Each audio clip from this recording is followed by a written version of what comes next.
Bingbing. Ito na yung mga kamatis natin. Yan, kumuha ka na. Pwede mong,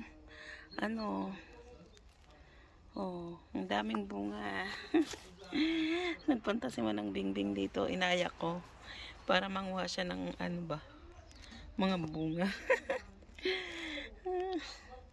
Ang daming bunga ng ating kamatis, guys.